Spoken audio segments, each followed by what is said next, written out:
Catherine, it is just wonderful to have you here. And I am so delighted that we were able to make this podcast work.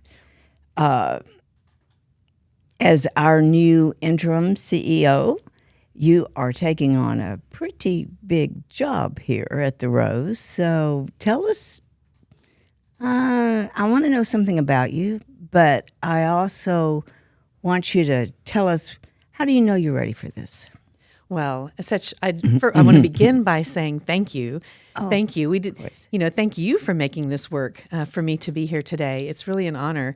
And I will say I'm excited about coming to the Rose as the interim. Really excited about it, not just because it's a big job and such a great organization, but my goodness, what big shoes to fill. Yours. So it's an exciting time, and I'm really happy to be here during this period of transition. Mm-hmm. I'll say, to answer your question, that what makes me ready for it, I think is recognizing that in nonprofits, during times of transition, of leadership, it is nice to be able to come in and just act as an interim and be here temporarily. I call myself the temp. Be here temporarily just to work with the team and support the mission during this transition time. I'm really honored and grateful to the board for asking me to do it. Yes. And I'm looking forward to what the next 6 months will bring and all that we can do during the short time that I'm here. So, Catherine, you've got a lot of nonprofit experience besides having your own law firm. That's right. So I want to go down both of those paths. What moved you into being a lawyer? What motivated that? Well, I'm a third or fourth generation lawyer, actually. I followed in my father's footsteps. But I became a lawyer and went to the DA's office, and I was a prosecutor for about 12 years down in Harris County, working in the courtroom, seeing that justice was done every day. And that is what qualified me when the position became open at Crime Stoppers, a nonprofit organization, to become their executive director. So I really took a 180-degree turn. I went from a law practice in the courtroom into the nonprofit world and just really found my passion serving that mission. Since that time, I left Crime Stoppers to become a judge. Since that time, though, after leaving the bench in 2018, I have really worked in the nonprofit world, trying to serve in various different capacities. I sit on several different boards. I'm really happy to volunteer as a board member with several different nonprofit organizations here in Houston. And then I have served in an interim capacity as the CEO for a couple of different organizations that were going through a transition in leadership, just like the Rose is. So I've done this a few times, and I find that each time the nonprofit becomes my passion anew every single time. But I'm really happy to be at the Rose. Well, I have known of the Rose for so many years. That's one of my questions. How did you know about the Rose? I have known of the Rose for so many years, and all the good work that the Rose does here in our community. I have known of it as a patient. I got my own mammogram. I had my own mammogram done at the Rose several years ago.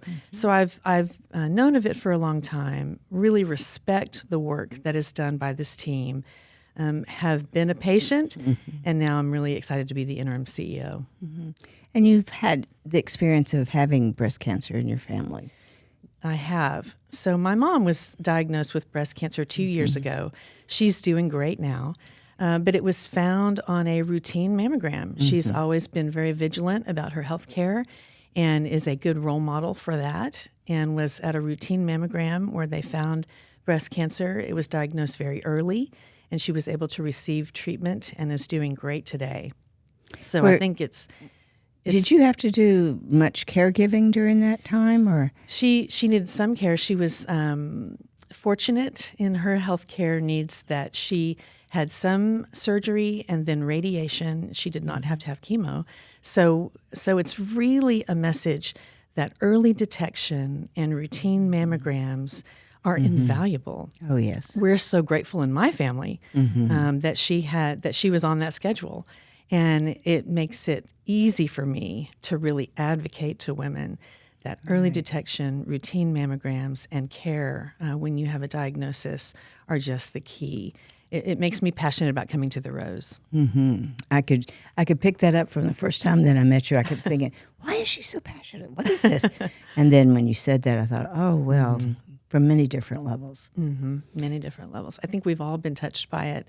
We all know someone, whether there's someone in our family or someone in our friend circle, but all of us women and men have been touched by breast cancer. In some way or another. So let's talk about your time at Crime Stoppers. What do you remember most about that time? Well, Crime Stoppers, I remember most two things. Okay. First, that was my first leadership position in a nonprofit organization.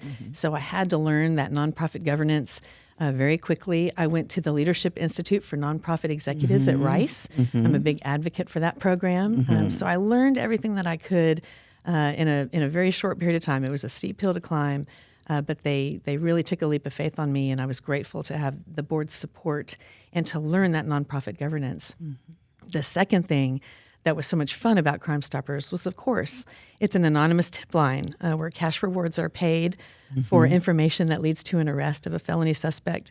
And so it was really fun. Some of the stories that we heard, I had been a prosecutor in the courtroom. Right. Now I was working to try to support the investigations and support the closing of cases in a different way.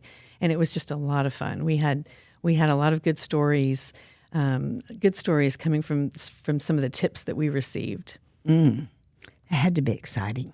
It was exciting. It was, yeah. Nonprofit work is exciting when it's a mission that you can really get passionate about. And you brought in all of your education, all of your experience, everything into that job. That's right. I knew the mission side. I knew the work. I knew the legal side and the criminal justice aspects. I learned the nonprofit governance, and the rest, my career has been a result of all of that. So now you've been a judge twice? I was a judge from 2013 to 2018. I left the bench in 2018. And since that time, have a law practice and then my nonprofit work.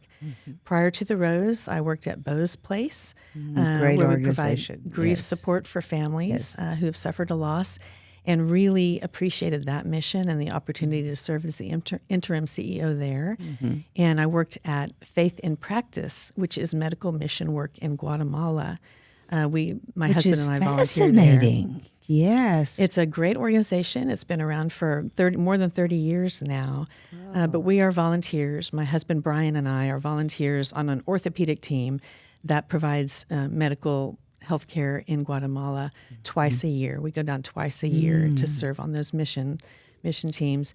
So it was truly an honor, having been a volunteer for Faith in Practice, to serve as their interim CEO when they were having a transition in leadership. So I've done it a few times now, but every time the key is having a passion for the mission and being able to really get excited about the position. That's what helps me support the team. Right. That's the goal here at the Rose, to be able to do all that we can do in this short period of time that we're going to have to support every member of the team and keep our mission moving forward. So you have 4 daughters. 4 daughters, 4 great sons-in-law, and 12 grandchildren. I have 12 grandchildren, 12 grandchildren under the age of 11. So they're like a little pack, but they're a lot of fun. Only one family lives here in Houston, so we get to see 2 of the grandkids pretty often, and then the rest of them when they come to town or when we go see them, and it's just a ton of fun. Oh, it sounded like it. Yeah. But now, with your daughters, what messages do you hope you've sent to them? Well, I think they're all truly just amazing young women who are raising their families and working so hard in so many ways. They have wonderful lives. 2 of them are in San Antonio, one's in Alabama, and one is here in Houston. And I'm so grateful for them every single day. And I am so grateful for the family that we have, and I feel very blessed by it. I'm very, very lucky. I was thinking about, we talk about breast cancer a lot here at the Rose, but really so much of our mission revolves around women and that aspect that we continue to see of women not always putting themselves first. So Have you seen that in the other positions you've had, or even from the bench, that women often didn't do that? Well, I see that every day. I think that is absolutely a characteristic of women in our time or in our culture maybe, but it's absolutely our characteristic, all of us, that we tend not to put ourselves first. And I think that when it comes to healthcare, it's just so important. I think we all say that and we all know that intellectually, but we are all so busy on our little various hamster wheels. And so it is a message that's worth repeating. I think I sort of mentioned it earlier that I think my mom has been a good role model for consistent health care and making the time to go and get your mammograms. I think that we all need to be the role models for each other and work on really saying that message out loud. You know, take care of yourself, put yourself first. When you need help, reach out for it. When it's routine, make the time. I think it is absolutely true that we fail to do that often, and we need to remember that it's really putting ourselves first is a benefit to everyone else. It is when it comes to healthcare. So, how do you ensure your own self well-being? What do you do? Well, I think I'm as guilty as everyone of not necessarily following my own best good advice. You know, I like to work, and I think that working in these nonprofit organizations, your work is rewarding. And so we can all be grateful that the work that we're doing, we like to do. But I think in the downtime, I think that it is making time for all the things that we need to do routinely, but making time for the things that are fun. And that downtime, in my downtime, you know, my husband and I are social. We like to do fun things with fun people, and then we like to travel. And we are big travelers, not only to faraway places, but just short weekend trips. We have a ranch in South Texas that we really enjoy going to, and we are always looking for fun things to do with fun friends. So I think that is equally important, making the time for relationships and making the time for that is such a good point. Relaxing and renewing. With people that have nothing to do with work or nothing to do with our day-to-day, that we've known or we've have similar likes and, you know, experiences. That can make such a difference in our own well-being. I think that's right. And finding those pockets of time to spend time with people, or reasons to get together, or just reasons, you know, to just be at home, you know, and just be relaxing. I think that we're lucky that we live in Houston, where we can be outside all the time, and it's always, you know, we can really enjoy things here. We don't have to dig through snow just to go do something fun.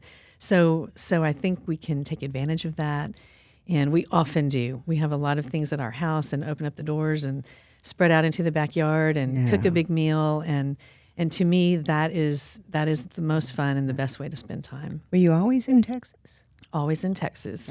Yes, I was born here. So I grew up here in Houston, and am constantly. My gosh, you're a native Houston besides a native Texan. I'm a native Houstonian, and we are rare, and so really enjoy. You know, I say Houston is a big city, but it's a small town, and so run into people all the time that I've grown up with or known. So always have had a home here. Always practiced law here.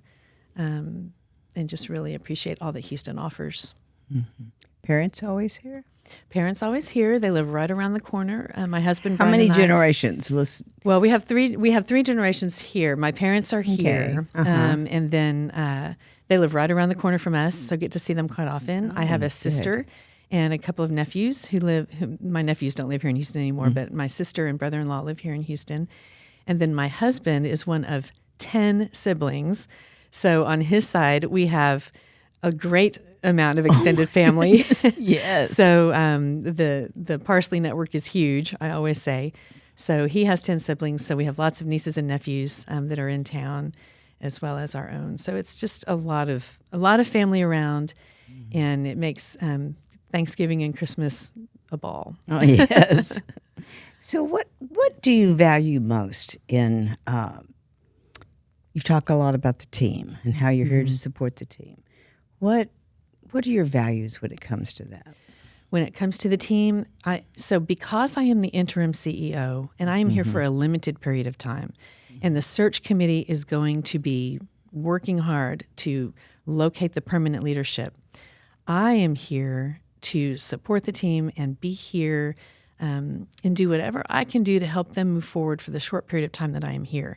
In other words, I'm not here, and my values are not around, let's do the next biggest thing that we can accomplish for the Rose, or let's set the strategic plan for the next 5 or 10 years. That's not my role here. My role here is the next 6 months and doing everything that I can do to accomplish anything that anyone needs in that time. We're going to work hard, we're going to have a lot of fun, and we're going to evaluate what we can accomplish together in a short period of time that would be really meaningful and set a good foundation for the permanent leadership that will come in. That's the way that I like to approach it. I always try to say we're not going to double the budget, but we're not going to half it either. We're just going to do everything that we can do to maintain stability, but move us forward in the most helpful way possible. That sounds really reassuring. And I know that the employees who've met you are very excited to work with you. So, Wow. I think... Thank you for that. I think they're hearing it from you, from everything that you're saying. They're feeling like they're going to have that support. Well, I'm excited to work with them. I mean, truly, healthcare, this mission is so exciting. This is such an opportunity for the next person who comes into this role. What an opportunity this is. For the search committee, I know they are going to have a really hard time, because it's a wonderful opportunity at a well-established nonprofit that has an excellent mission, that is easy to get behind, and does such a service and such a benefit to women. I'm excited to be here working with the team, and I'm excited to meet all of them. I think I've met the leadership team and the executive team, and I've watched our navigation team. Met a few people walking around. So I'm looking forward to saying hello to everyone, and we'll be walking around a bunch while I'm here. Okay, so this is what part of this podcast is all about. Our employees are going to be listening. So what other message would you want them to hear? I think the only other message would be that I am here, and I am also the interim, so they can feel comfortable. Come and talk to me, communicate with me, tell me what it is that I can do to help. Tell me what it is that you need. Tell me what's going right. You can tell me what's going wrong. And I think it's an important message for them to know that my door is always open. My phone is always on. I recognize that times of transition can be unsettling sometimes. And so I am always available, and they should not ever hesitate to contact me or call me. I sort of like that. I want them to reach out, and I want to get to know them during the time that I'm here. You do know we have like 122 employees, and we only have 3 men. Is that right? Can you believe that? I know. So you have. So I'm 3 brave men. Saying yes, very brave. You have a lot of opinionated, strong women that work here. So I have no doubt they're going to come to you with whatever they think. I'll fit right in. You'll fit right in because yes. I'm opinionated, and I have been told I am opinionated and strong. So I'll fit right in, and we can all handle it together. And I think it's going to be a lot of fun. I'm trying to figure out what day I can go ride around in one of the coaches. I'm kind of excited to do that. Oh, that will be fun. Yeah. Yes. And so, there's just a lot of things that, a lot of messages for the team, and a lot that I don't know that we'll learn together as we move forward in the next couple of weeks and months. So, Katherine, you've had such a distinguished career. Now you really have.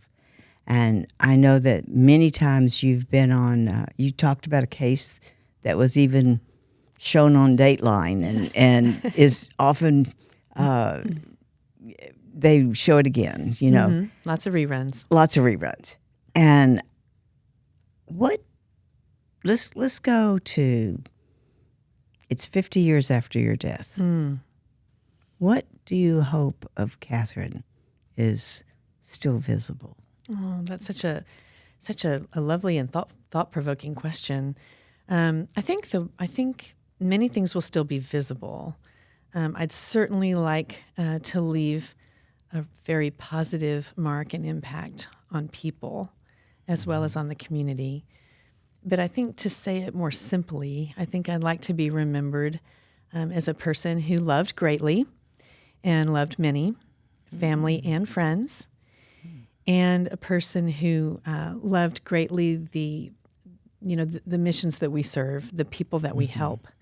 Each of the places that I have worked or volunteered, the population that we serve has been different, but I hope that the positive impact has been great in each. I'd like to be remembered as a person who had positive impact in many different ways.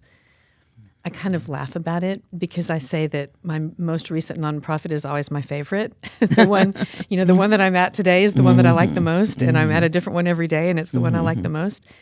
But I really appreciate it because I want to serve in many different ways. I want to serve in every way that I can, and I want to have as big an impact on as many people as I can. So I don't know that it will be names on buildings or names on parks, but I think that if I can be remembered by people in a positive way as a person with great love and impact, that'd be what I would want. That's a great thought. It's really the truth. I think that's we're lucky. We're really lucky that our careers are those types of careers. They are built around how can I be effective and make a difference. And I feel really lucky that I have been able, each step of my career has been really different. I went from being a lawyer in a courtroom to being a nonprofit leader to being a judge on the bench, now back to nonprofit leadership. I think that each of those, though, I've had a chance to make a difference. I've had autonomy and the ability to make decisions and an impactful role. And that's what I tell people I think is so important. And that's what gives you personal reward in addition to the reason that you're working for to put food on the table. I think if we can each look at it in that way, that we're here to make a difference in whatever our role is in a positive way for the person standing in front of me or the case that I have on my desk, whatever it is, I think we're lucky if we can have a career that allows you to do that. That kind of role in life. I really do. Yeah. I think that's the key to career. I don't know about the key to life, but that's the key to career. For me. Could translate very easily to that. What do you love most about Houston? Well, I love that I love my family being here, and that there's so much family here, and there are so many fun things to do. I think Houston is one of the best kept secrets in the country.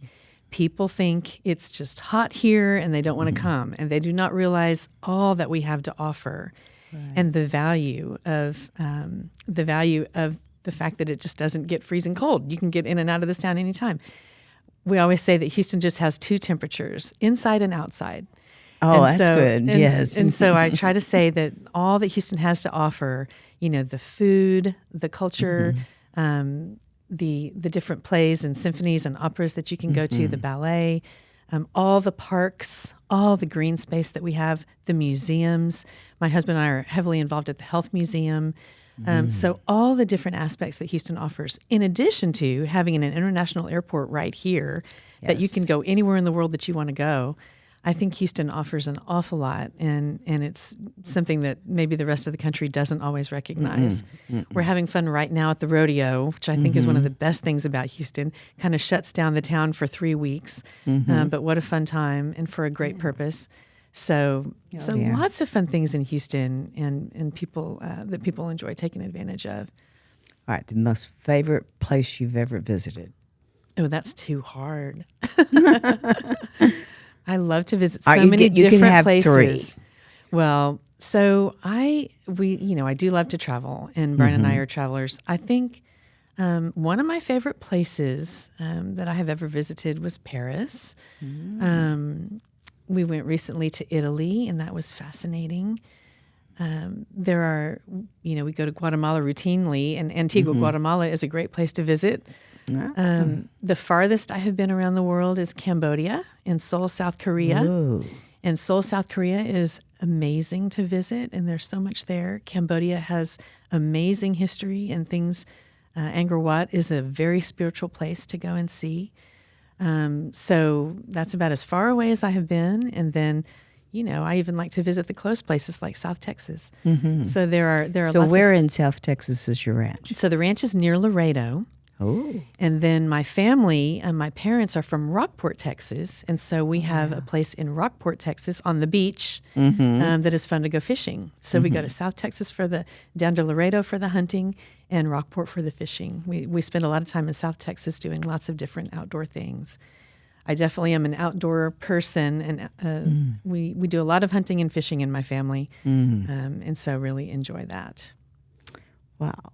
Well, what else can you tell us? We're going to wrap this up, but what else would you like us to know about Katherine? Well, I appreciate this chance to introduce myself to everyone. And I think that I don't know that there's much else to tell other than just to say that I'm happy to be here.